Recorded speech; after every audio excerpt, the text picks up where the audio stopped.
Olá, gente, tudo bem? Estamos de volta aí com o programa Pontuando e a gente quer falar um pouco de educação. E nós vamos falar da educação do Brasil, mas nós vamos falar da educação do Brasil na atualidade. Como é que anda a educação no Brasil na atualidade? Eu quero um foco mais objetivado, uma educação mais completa, uma educação mais progressista, vamos dizer assim, menos voltada para o mercado. Mas mesmo você pesquisando assim, alguns parâmetros que tem aí, ainda são parâmetros que exigem algumas especificidades exigidas pelo mercado, como se fosse o bem do fruto acabado. E eu não concordo muito com isso. Então, eu elegi, no primeiro texto eu fiz uma análise mais superficial, embora com alguns parâmetros dentro do progressismo. No segundo texto eu já peguei alguns autores especificamente que fazem críticas e que levam a coisa para o lado que eles acham que deve ser efetivamente educação. E no terceiro eu vejo o que foi o programa neoliberal no terceiro mundo, no sul global e principalmente no Ocidente, porque isso não chegou na China. A China e o Oriente não permitiram essa invasão neoliberal lá dentro como parâmetro para qualquer coisa, né? E então, mas no mundo onde o neoliberalismo campeou, e foi uma boa parte do mundo, como que foi traduzida a educação e quais foram os ganhos e quais foram as perdas? Eu, para ser sincero, acho que o neoliberalismo não promete ganhos para ninguém. É sempre um modelo que calça a sociedade, que mostra um modelo que estigmatiza, que procura modelar mesmo. A palavra modelar aí está ruim, mas ela quer colocar nos moldes daquilo que é necessário para ela. Exclusivamente ela, teoria neoliberal, que patrocinada por meia dúzia de próceres muito ricos e que querem ser os donos do mundo, e você estaria no mundo apenas para trabalhar para ele. Nós inclusive já chegamos a falar em técnico feudalismo e inclusive já passamos sobre históricos de educação aqui. Educação, fizemos até 5 ou 6 vídeos sobre questão de educação, voltada para a educação tecnológica, aquilo que fez a China e outros países evoluírem, o que aconteceu em vários países do mundo.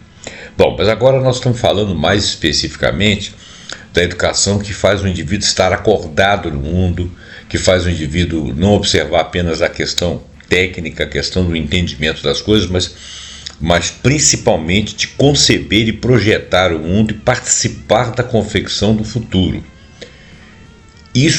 Nós estamos longe de conseguir isso. Bom, mas vamos ler o texto, os 3 textos, para a gente não ficar muito tempo aqui falando. Eu peço aqui como anda a educação do Brasil na atualidade, sob um viés progressista, com foco em competências além do cognitivo, competências socioemocionais, criatividade, equidade, qualidade do ambiente de aprendizagem, formação docente, conexão com o território. E com isso nós vamos trabalhar em blocos, né? Nós vamos ver a situação atual, vamos ver as evidências, análise por dimensões pedagógicas, quais são os autores em perspectiva, as recomendações, né? E as recomendações, elas pisam, chovendo molhado, mas a gente vai falar assim mesmo, ainda que ano passando. Tudo bem. Nos últimos anos, o Programa de Educação Básica Brasileira tem sido marcado por dinâmicas paralelas. Por exemplo, recuperação parcial após as perdas provocadas pela pandemia. Isso, então, nós estamos falando em 5 anos. Com sinais de retomada de avaliações nacionais. Estabilidade persistente em níveis de aprendizagem internacional, que é o PISA, com resultados bem abaixo das médias dos países da OCDE. O PISA, ele não é exatamente um parâmetro que me dá muita coisa, tá, em termos de resposta, mas é o que temos aí.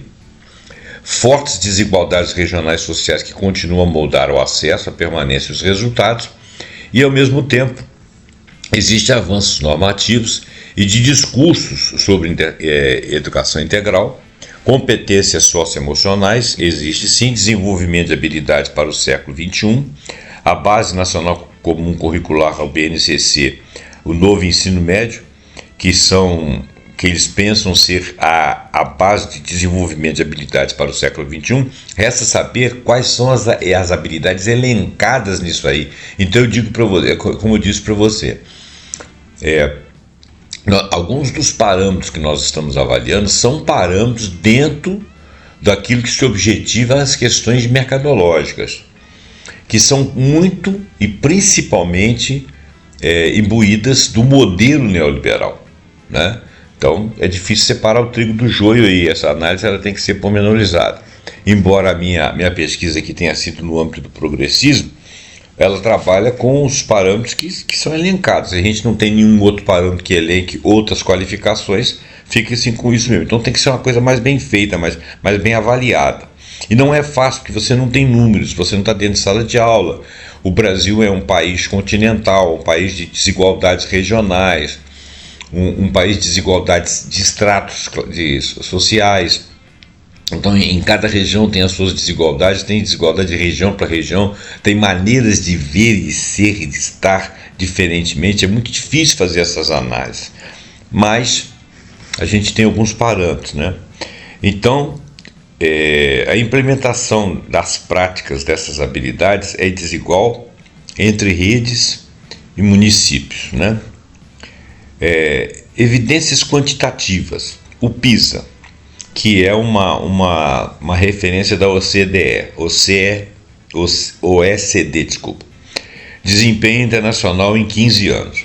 O Brasil manteve resultados relativamente estáveis entre 2018 e 2022, permanece distante da média dos países da OCDE.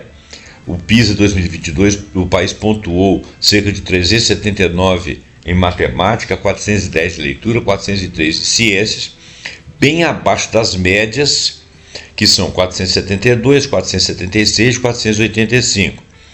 A média é uma média, já não é um valor razoável, é um valor mediano, vamos chamar até de medíocre. Se você está abaixo da média, você está no limite dos medianos mesmo, ou até da mediocridade. Eu não vou usar a palavra mediocridade aqui, primeiro para não parecer prepotente, porque eu teria que saber o conteúdo e o teor.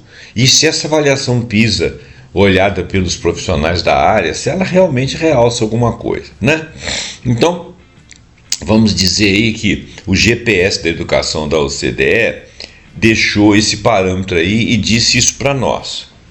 Isso sinaliza, segundo eles, uma lacuna estrutural de aprendizagem em relação a países de referência, que são outros países. Vamos relativizar isso aí, porque o que a OCDE, de repente, objetiva como prioridade e como métrica, não é necessariamente uma métrica que nós usaríamos para medir uma educação que demonstrasse um progresso maior. De repente, se as provas fossem focadas de outras formas, a gente poderia perceber algo de mais substancial nesses alunos. Eu não acredito, tá? Não acredito. Eu acho que dentro dos parâmetros que são medianos, que são, não vou chamar de medianos, mas parâmetros assim que são assim, mais específicos, mais voltados para o mercado, o Brasil está ruim. E se você for pensar numa educação progressista, ele deve estar pior ainda, tá? Então, são os parâmetros que nós temos. O SAEB e o IDEB, que são relativos ao ensino básico. Os resultados SAEB e IDEB de 2023 apontaram para uma recuperação em algumas etapas, especialmente nos anos iniciais do ensino fundamental, em relação a 2019, ou seja, um ano antes da pandemia, com melhoria nos indicadores médios, mas houve heterogeneidade nas redes, queda e estagnação em outros segmentos do ensino médio e nos anos finais. O diagnóstico final oficial do INEP e análise de organizações de sociedade civil vem destacando avanços pontuais, porém bastante insuficientes para eliminar as chamadas desigualdades.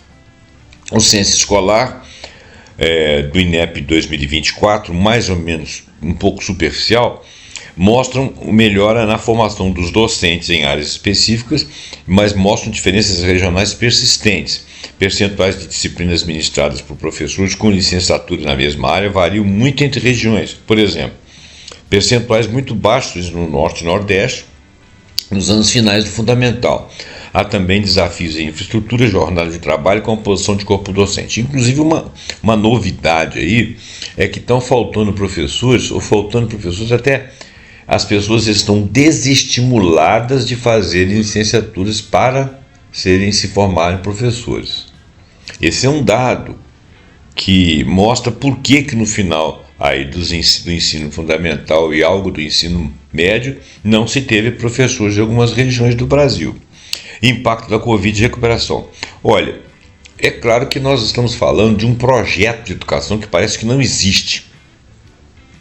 Então nós estamos avaliando o que existe, que é o final aí, esses últimos 5 anos, do impacto da Covid. Estudos de levantamentos internacionais, World Bank, pesquisas acadêmicas brasileiras.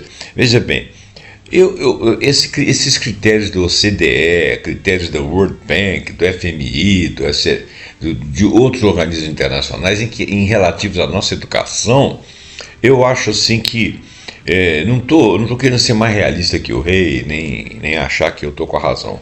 Agora, eu fico me perguntando o seguinte: quem que avalia aquilo que nós fazemos segundo aquilo que nós gostamos? E aquilo que nós gostamos depende de um projeto. Projeto de quem? De que setores da sociedade, né? Então, isso torna a coisa muito difícil. Nós estamos sendo avaliados junto com alunos de outros países, com outros insumos, com outras características, né? Que também são precarizados, né? Lá fora a coisa não está muito fácil, mas sempre avaliados por Banco Mundial e tal. Eu gostaria que houvesse critérios de avaliação que fossem de pessoas ligadas à área de pedagogia, né? Bom, mas esse tal do World Banks aí, as pesquisas acadêmicas do próprio Brasil, indicam perdas significativas da aprendizagem durante todas as ondas de fechamento escolar, recuperação parcial em 2023. Estimativas internacionais sugerem que parte das perdas foi recuperada, mas persiste em déficits, e especialmente entre os alunos mais vulneráveis. Isso aí é um dado do World Bank, ou seja, Banco Mundial. O que o Banco Mundial sabe disso aí? Tá. Leitura crítica por dimensão solicitada. Quem que solicitou o quê? Eu solicitei um viés progressista. Bom, o desenvolvimento de competências além do cognitivo, aprender a conhecer, fazer, viver junto, estar, ser, né? Olha, o marco normativo de intencionalidade, a BNCC, a Base Nacional Curricular, e as políticas com o novo ensino médio tornaram explícito o objetivo de trabalhar competências amplas, ou seja, projeto de vida, competências gerais, interdisciplinaridade. Isso cria a base normativa para promover aprendizagens que vão além do conteúdo declarativo. Implementação desigual. A presença formal das competências no currículo nem sempre se traduz em práticas efetivas nas salas de aula. Isso é verdade, ainda mais num país extenso como o nosso, né? Redes e sistemas com melhores condições, formação continuada, material pedagógico adequado, gestão escolar adequada, consegue sim operacionalizar melhor essas abordagens. Mas organizações como Todos pela Educação acompanham resultados e destacam avanços, porém enfatizam lacunas na implementação. Então é tudo assim, é muito por informação não tão direta, né? Faltam instrumentos nacionais amplamente disseminados e padronizados para medir a qualidade do progresso em dimensões como aprender a viver juntos, aprender a ser, iniciativas experimentais, avaliações socioemocionais em redes e projetos de pesquisa, mas a mensuração em larga escala é muito incipiente. Então nós não temos. E outra coisa, essa avaliação aqui ela é trazida pelo Instituto Ayrton Senna, né? Olha, o Instituto Ayrton Senna ele não é um órgão governamental, não é isso? Mas ele trabalha em prol disso e tal, ele participa, ele pode ser consultado, claro, sim, mas ele não é exatamente um órgão governamental, ele não está necessariamente nas diretrizes de governo, ele é um órgão acessório, um órgão interessado, mas ele não é central, né? Competências socioemocionais, empatia, resiliência, colaboração, pensamento crítico, a autonomia. A Base Nacional Curricular incorpora competências socioemocionais nas 10 competências gerais. Há materiais de orientação do MEC para implementação escolar, institutos e ONGs, o Ayrton Senna, por exemplo, que é uma ONG, né, desenvolveram instrumentos de avaliação e projetos de formação da Social Emotional Learning, né? Aprendizado socioemocional, e estudos mostram que essa CEL, né, Social Emotional Learning, favorece retenção, clima escolar, aprendizagens cognitivas, quando bem implementado. No Brasil, entretanto, a implementação é desigual e depende muito da formação docente, apoio de gestão e existência de políticas locais. Nem sempre o gestor e o professor e o docente estão preparados, né? Criatividade e resolução de problemas. As demandas do século XXI.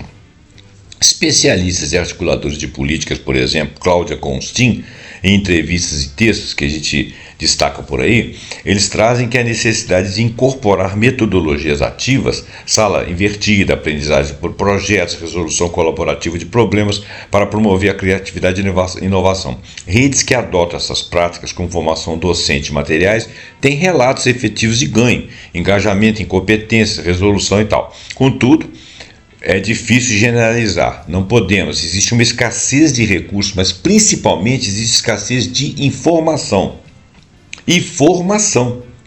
Tá?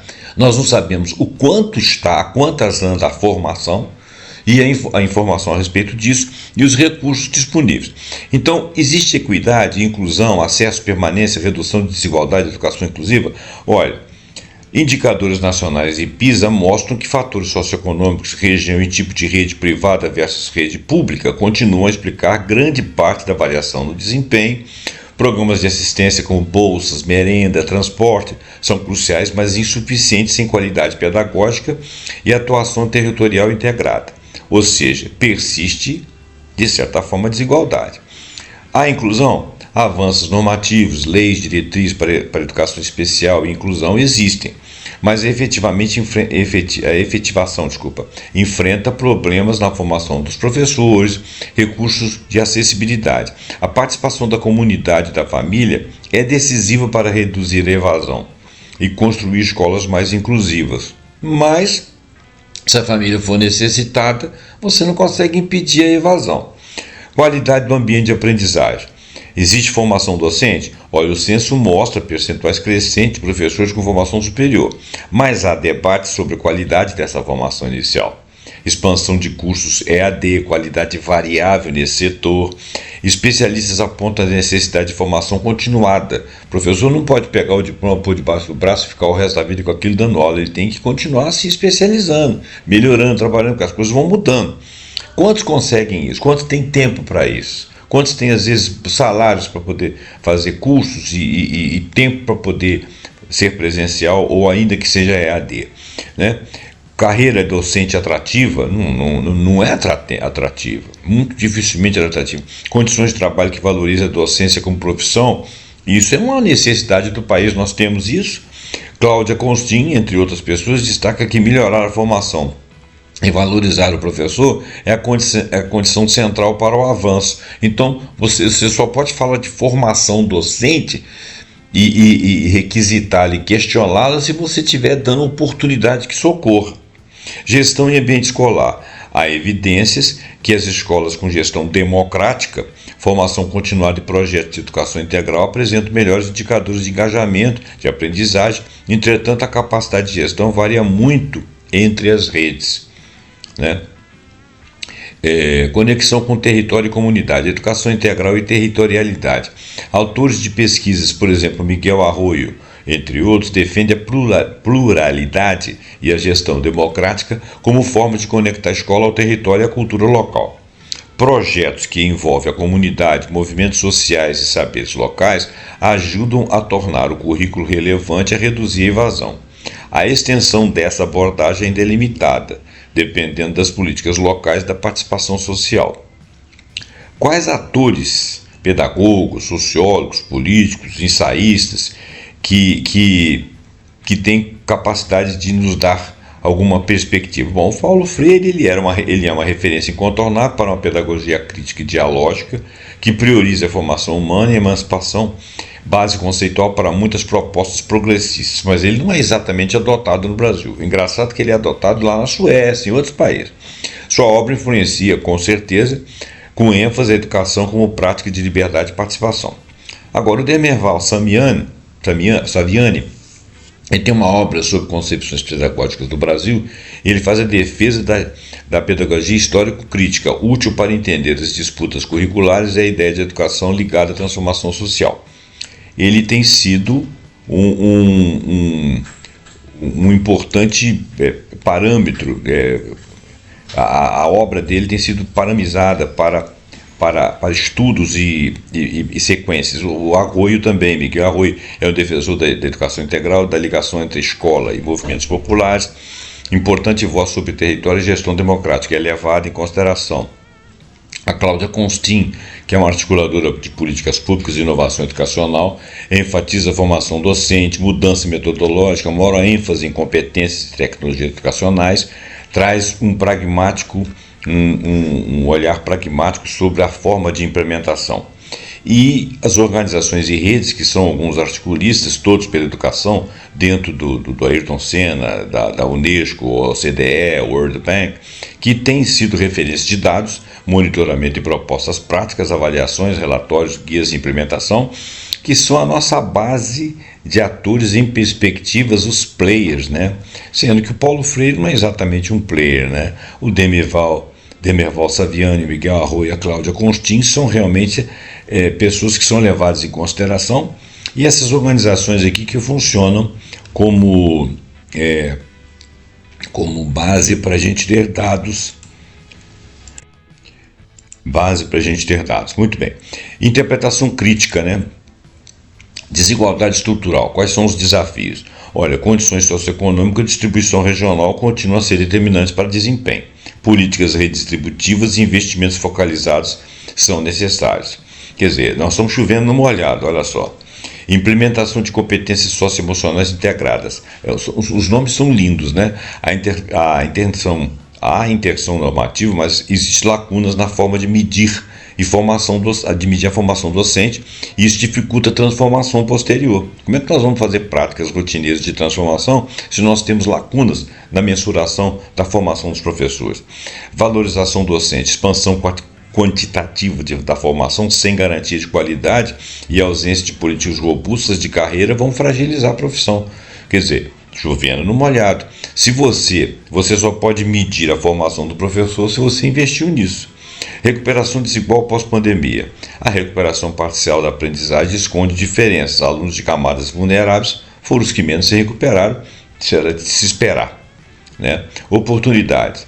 A base normativa favorável, chamado BNCC, o tal do novo ensino médio, cria condições para integrar competências e projetos de vida currículo nacional com boa implementação, pode transformar práticas. Porém, isso é uma faca de dois gumes, né?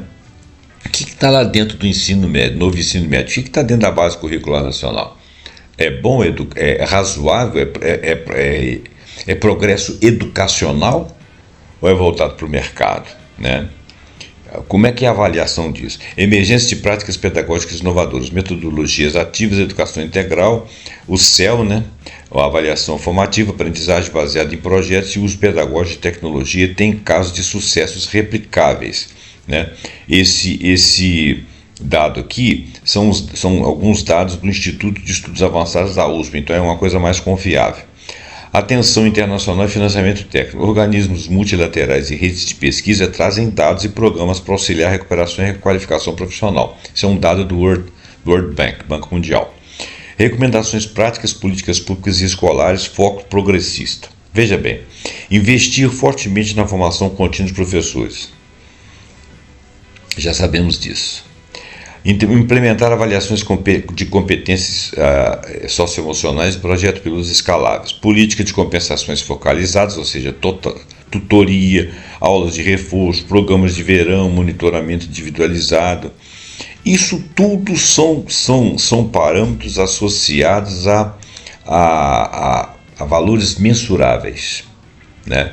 Eu quero saber aquilo que é subjetivo, ou seja, a aula de reforço ela fala de conteúdo, o programa de verão ela fala de conteúdo, monitoramento individualizado está falando de conteúdo. Eu quero saber de formação do estudante. Fortalecer a educação integral e conexão territorial. A educação integral pura e simples não é resposta de competência e de capacidade, né? mas promover gestão democrática, participação comunitária, integração com políticas de saúde, cultura, trabalho e assistência social, sim. Isso aí a médio e longo prazo faz a educação integral, né? Então, você ficar o dia inteiro na escola é uma coisa, você comer na escola é uma coisa. Educação integral, considerando outros fatores, é outra coisa. E é isso aqui que a educação integral está falando. Valorização de carreira do docente, isso, melhores condições de trabalho, pisos compatíveis, para que ele possa, inclusive, continuar estudando, formação continuada, tempo de planejamento e formação, o cara tem que planejar a aula dele, ele tem que estudar, ele não dá aula para todos os assuntos da mesma forma, que são pessoas diferentes, regulação de expansão de custos sem qualidade, estratégia sistêmica para saber se aquilo ali vale a pena, o que não vale, e depende também de qual a finalidade desse vale a pena, né? Então nós temos aqui várias fontes e uma conclusão aqui seria o seguinte: entre 2024 e 2025 nós temos um ligeiro sinal de recuperação que possui marcos normativos que favorecem foco em competências amplas e socioemocionais. Mas as conquistas ainda são frágeis, são bastante insuficientes diante das desigualdades estruturais, que são muitas, né?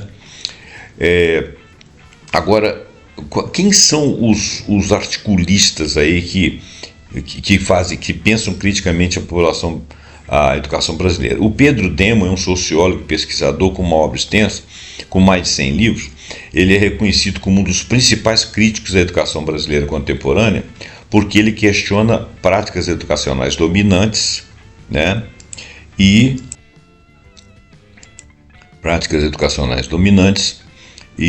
as relaciona criticamente com as estruturas sociais. A crítica dele incide sobre a rigidez da educação tradicional, a adoção acrítica de modelos formais e conteudistas, que é o que nós estamos padecendo, e sobre o fato de que a escola frequentemente não desenvolve consciência crítica, e a autoria, o sentido de investigação, elementos essenciais para a autonomia, criatividade e participação social. O Pedro Demo dialoga com a preocupação por uma educação que vá além do cognitivo. Ele não quer saber de QI só, ele quer o pensamento reflexivo, pesquisa, capacidade de protagonismo do aluno trabalhar. O Demerval Saviani, que nós já comentamos, talvez eu seja o nome mais estruturado na tradição da pedagogia histórico-crítica do Brasil. Ele analisa a educação como um fenômeno, não como um fenômeno isolado, mas como uma parte de uma estrutura social, economia e com relação de poder. Sua obra problematiza fortemente a educação como instrumento reprodutivo de desigualdades. Saviani diz que a escola deve oferecer conhecimento sistematizado a modo de permitir a compreensão da realidade, a discussão dela. A condição para as camadas populares também ter consciência crítica e participação, capacidade de transformação. Ele critica tanto a pedagogia tradicional, conservadora, conteudista, quanto essas abordagens de novidades novistas, aí, superficiais, que valorizam apenas experiências fragmentadas ou desenvolvimento emocional sem compromisso com conhecimento integrado. Ou seja, ele defende uma educação crítica, coerente, comprometida com a justiça social. E a visão dele é consistente com a proposta progressista que valoriza o pensar historicamente, a inclusão e o acesso ao saber, mas também alerta sobre os riscos de pedagogias de moda, né, que subestima o saber acumulado pela humanidade. A gente tem que estudar o que os outros já viram. A Maria Amélia Santoro Franco é pesquisadora e pedagoga referência nos estudos de pedagogia crítica no Brasil. Ela defende pedagogia com ciência, pesquisa, ação, a formação docente comprometida com a prática reflexiva e transformadora. Sua crítica vai contra a visão tecnicista ou mecanicista da escola. Para ela, não basta permitir conteúdos, é preciso pensar a escola como um espaço de produção de conhecimento, de formação humanista, de consciência social, de pesquisa coletiva. Isso dialoga com as propostas de educação integral, humanizadora, comprometida com o desenvolvimento de habilidades para viver junto, conviver, pensar criticamente, atuar no mundo, não apenas com memorização de conteúdo. Esses autores, por exemplo, eles são críticos ao que tem sido feito e, portanto, o que tem sido feito não está implementando aquilo que eles consideram progressista. Por isso que eu digo que os dados são dados muito fracos, nós ainda estamos muito no limiar, né? Jorge Adrián do Nascimento de Moraes é pesquisador pedagogo e parte de uma geração mais recente de estudiosos que dialogam com correntes decoloniais, ou seja, sem colonização, currículos críticos, educação libertadora, práticas culturais periféricas. Ele analisa as desigualdades estruturais, os vieses de classe e raça e defende um currículo que valorize diversidade, multiculturalismo e protagonismo de sujeitos marginalizados. Esses indivíduos eles têm que ser colocados no bojo da confecção do projeto educacional brasileiro. Sua crítica à educação atual se dá, sobretudo, à lógica neoliberal, tecnicista, homogeneizadora, e advoga por uma educação que reconhece e valoriza a pluralidade social e aquilo que tem de valor no indivíduo, nas culturas, na cultura periférica, a igualdade racial, a igualdade social, participação comunitária de várias comunidades com vieses diferentes. Essa perspectiva está alinhada com eixos de equidade, inclusão, conexão com o território, comunidade, formação cidadã, que foi mencionado na minha pergunta original. Outros enfoques críticos. Há coletâneas que integram vozes com tendência à escola-máquina, por exemplo, autores que se inspiraram em João Dewey e Paulo Freire, para defender uma ação pedagógica crítica, reflexiva e democrática, com ênfase na formação do pensamento autônomo e do cidadão, como no ensaio A Ação Pedagógica Crítica e Formação de Pensamento Reflexivo, né? Ou seja, sair da escola-máquina, né? Esse tipo de crítica muitas vezes questiona não só o currículo, mas modelo institucional da escola, organização, métodos, finalidade social, defendendo uma escola aberta, dialógica, contextualizada com a participação da comunidade, consciência social e autonomia do pensamento. A gente quer, então, olha bem, a minha proposta de educação foi considerada desenvolvimento de competências além do cognitivo, competências socioemocionais, criatividade, resolução de problemas, equidade e inclusão, qualidade do ambiente, conexão com o território e comunidade. Os autores acima eles contribuem fortemente para essas dimensões. Pedro Demo, Maria Amélia Santoro Franco, Jorge Adrian insistem na importância do pensamento crítico, autonomia, protagonismo estudantil, diversidade cultural e compromisso social. O Saviani enfatiza a importância do conhecimento sistematizado com base na cidadania crítica e transformação social. Coletivos e pesquisadores defendem a escola como espaço de democracia, participação e construção coletiva do saber. Existem pontos de tensões, né, e debates, né? Por exemplo, embora Saviani e Freire, em suas linhas de pensamento, partilhem críticas à escola tradicional, eles têm concepções distintas sobre o papel do conhecimento, da pesquisa e da estrutura da escola. Autores que refletem essa tensão mostram que a pedagogia crítica não é um bloco monolítico, e há desentendimentos sobre como conciliar o rigor do conhecimento com liberdade de participação e contextualização. Até porque hoje em dia o mundo está muito crítico, muito técnico, né? A implementação prática dessas propostas enfrenta resistência, falta de recursos, desigualdades regionais, formação docente deficiente, pressões políticas e ideológicas principalmente, o que faz com que a crítica pedagógica muitas vezes permaneça no campo teórico e não materialize plenamente. Que se ela se materializar, de repente vão aparecer ideias diferenciadas entre esses progressistas que eu mencionei aí. Por exemplo, como citar aqui o Saviani e o Freire. O Freire já se foi, né? O Saviani está aí. Há também críticas de fora dessas correntes, há a tendência de priorizar sempre competência socioemocional, subjetividade e humanização da escola em detrimento da aprendizagem de conteúdos essenciais. Eu acho que os conteúdos essenciais eles sempre estão lá, né? E um debate que muitas vezes reflete tensões sobre os objetivos da educação, empregabilidade, cidadania, cultura geral, etc. Eu acho que hoje o objetivo da educação é libertário. Agora, é claro que ele pode ter uma margem de empregabilidade maior, não apenas para o mercado, mas para a própria vida do indivíduo, né? Capacidade de desenvolver uma competência. Bom, os nomes relevantes foram colocados aqui. Agora nós vamos falar sobre os modelos, o modelo neoliberal, o que aconteceu com a educação. Então, olha bem, um texto breve, bastante analítico, que explica o modelo neoliberal com a educação no mundo, especialmente no Ocidente e no Sul global. Por quê? ênfase no Brasil, inclusive, porque falar da China e do Oriente, lá isso não chegou, eles não permitiram, né? Então, impacto do modelo neoliberal no Ocidente, no Sul global, no Brasil. Olha, desde os anos 80, o avanço do modelo neoliberal consolidado pelas reformas de Margaret Thatcher no Reino Unido e Ronald Reagan nos Estados Unidos e posteriormente difundido pelo FMI e pelo Banco Mundial no Sul Global, provocou transformações profundas nas políticas educacionais, diferentemente da China e de outros países do leste asiático que mantiveram um forte controle estatal sobre suas educações, seus planos de educação. O Ocidente foi, e em maior parte do Sul Global, incorporar uma lógica mercantil gerencialista à escola pública, as escolas de uma maneira geral, com efeitos ambíguos e amplamente debatidos. Então, o que é o neoliberalismo na educação? Redução do papel do Estado no financiamento direto, privatização indireta e terceirização, ONGs, organizações sociais, fundações empresariais. A gente está vendo isso aí no nosso próprio trabalho aqui. Gestão escolar baseada em métricas de mercado, os rankings, as metas, a chamada produtividade, competição entre escolas estimulada por avaliações padronizadas, nós estamos vendo isso aqui no nosso trabalho aqui também, currículo voltado à empregabilidade, você vê a discussão do último parágrafo do texto anterior, e competências para o mercado, como se o mercado que fosse a única coisa que existisse que pudesse absorver o indivíduo, que ele não pudesse ser ele próprio liberto e capaz de criar alguma coisa por si mesmo. Esses elementos formam o que Stephen Ball chamou de governança neoliberal pela educação.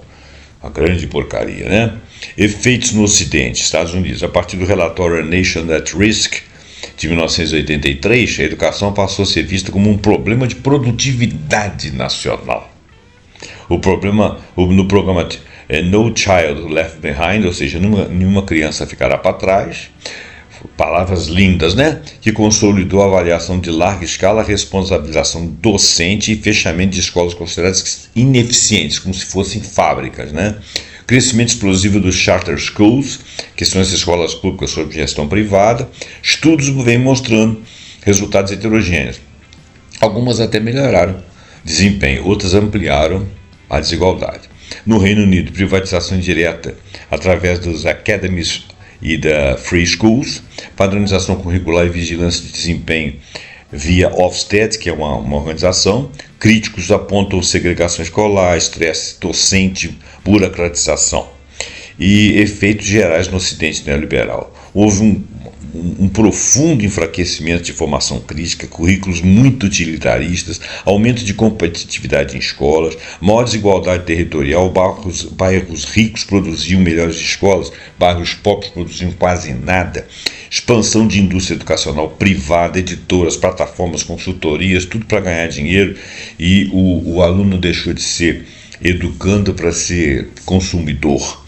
Efeitos do Sul Global. Países da América Latina, África, Sudeste Asiático que receberam pacotes de reformas condicionados por empréstimos de Banco Mundial e FMI sob o argumento da chamada eficiência e accountability, que é a responsabilidade. Consequências: queda no financiamento estatal direto em vários países, expansão forte de escolas privadas de baixo custo, que são as chamadas low cost private schools, avaliação nacionais com o eixo central de políticas públicas como no Brasil, Chile e México, formação docente precarizada, contratos temporários, salários baixos, professor visitante, professor que era contratado temporariamente. No Chile, por exemplo, tinha um sistema de vouchers implementado durante a ditadura Pinochet que gerou forte segregação educacional, disparidade entre escolas privadas subsidiadas e escolas públicas. As escolas públicas subsidiadas pelos vouchers eram muito menor número, havia preferência por escolas, endividamento massivo do ensino superior, que os caras ganhavam vouchers e alguns tinham que pagar depois. No caso brasileiro, no Brasil, a influência neoliberal começou nos anos 90, no governo Collor e no governo FHC depois, e seguiu com variações por governos posteriores, mais ou menos, né? Privatização indireta, crescimento das fundações empresariais, a Lehman, a Ayrton Senna, Itaú Social, com forte influência em currículos, gestão e protocolos pedagógicos. Vou falar de novo. Lehman, do lado do Lehman Brothers, a Ayrton Senna, a ONG, o Itaú Social, né? Nossa, eles são tão bonzinhos. Proliferação das OSS e parcerias público-privadas na educação básica, expansão massiva do ensino superior privado, especialmente após 2003, muita faculdade particular de qualidade temerária, né? Não estou falando mal, mas tinham qualidade razoável, eram bem medidas, né? Avaliações padronizadas, criação e fortalecimento dos chamados SAEB e IDEB, que é do ensino básico, com indicadores centrais de escolas, passaram a ser avaliadas por métricas padronizadas, influenciando bônus para docentes, seleção de material didático, nós mencionamos isso aí, pelas avaliações que nós mesmos comentamos, consequência ensino para a prova, né? Para você fazer prova em muitas redes. Currículo mais instrumentalizado, a BNCC de 2017 e 2018, embora importante, incorporou diversos valores e discursos gerenciais globais da OCDE sobre competências para o mercado. Falei isso aqui, que muita coisa que nós estamos avaliando em termos de construir uma educação mais integral passava por índices que eram a configuração das bases curriculares voltadas para o mercado, né? Criticadas por Saviani, criticadas por Maria Helena Souza Pato como documento tecnocrático. Expansão de plataformas privadas, houve um uso crescente de sistemas de apostilas privados, Anglo, Objetivo, etc. Parcerias com empresas de tecnologias, o próprio Google, a Microsoft durante e após a pandemia. Consequências positivas que alguns defendem, melhoria em alguns indicadores de alfabetização inicial, mas com que conteúdo, né? Maior transparência e monitoramento das redes, mas também com que índices, expansão de matrículas no ensino superior, mas com que qualidade? Consequências negativas, segundo os críticos, desigualdade educacional aprofundada, e deve evidenciar abismos regionais, currículo reduzido, escolarização mínima voltada para apenas testes, precarização docente e perda de autonomia pedagógica, se aconteceu demais, substituição do educar para a cidadania para o educar para o mercado, que é uma coisa que é vista como sendo mais pragmática, né? Como afirma Demerval Saviani, o neoliberalismo transformou a educação em serviço e não em direito, alterando a própria ontologia da escola ou da escola pública. Por que isso não ocorreu na China e parte do Oriente? A China não permitiu a mercantilização da educação básica. O Estado controla o currículo, financia massivamente, regula rigorosamente escolas privadas, considera a educação estratégica para a soberania nacional e não deixou de ser capitalista por causa disso. Isso impediu a entrada de modelos de vouchers, terceirização ou lógicas do chamado mercado, típicas do neoliberalismo ocidental, que fez a derrocada da educação e de resto o declínio do Ocidente. Conclusão: o neoliberalismo produziu efeitos ambivalentes na educação global. Chamados pontos positivos: eficiência gerencial, tudo bem. Métrica de desempenho, tudo bem. Transparência e análise de dados, tudo bem. Ampliação de oferta educacional, tudo bem.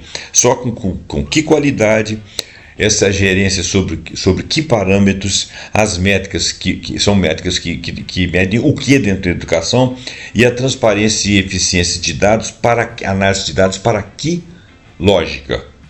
Agora, quais seriam os pontos? Isso foram chamados pontos positivos. Agora, quais são os pontos negativos? Aprofundamento de desigualdade, isso foi clássico. Privatização velada, foi clássico. Os vouchers eram privatização velada. Atualmente está acontecendo aqui no Brasil. Padronização empobrecedora. Você pega uma régua, passa a régua ali para todo mundo, região por região, cidade por cidade. Erosão da formação crítica e cidadã. Você acabou com a capacidade crítica. O cara não tem tempo de pensar. Precarização do docente, que já nem quer mais ser professor. Mercantilização de um direito que é um direito social. O Brasil apresenta todos os sintomas clássicos desse processo, do gerencialismo às parcerias privadas, e hoje enfrenta o desafio de reconstruir a educação pública como bem comum e não como produto competitivo. Então, eu acho que essa aqui foi a melhor avaliação das avaliações que eu pedi lá na frente, lá em cima na minha pesquisa, e que me deram parâmetros que eram parâmetros quase todos eles neoliberais. Quer dizer, na atualidade, com governos progressistas aí há 2 anos, nós não saímos ainda do lugar. Sabe por quê? Porque nós não temos politicamente uma população que saiba disso, que torça para si próprio, e nós não temos expressões políticas nas vereanças, nas câmaras, entre deputados e senadores, para poder levar a coisa para esse lado. Então, o trabalho no Brasil é um trabalho hercúleo. o neoliberalismo realmente conseguiu ferrar bastante a gente. Como é que nós vamos sair disso? É muita força política e muita consciência particular e pessoal. A capacidade de luta nesse sentido está muito básica, muito ruim, muito fraca. As pessoas falam muito pela internet, né? Infelizmente, nós não estamos mal preparados para o século XXI. Bom, eu queria deixar essa análise aí.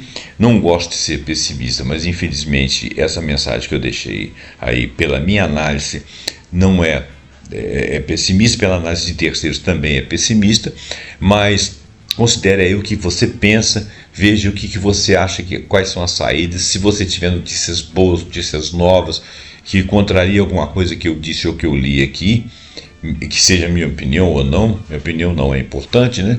Mas que seja o que eu li aqui, deixe nos comentários. Deixe seu like, deixe seu comentário, assine o nosso canal e até o próximo programa pontuando com algum assunto que nós acharmos muito interessante. Até lá, muito obrigado.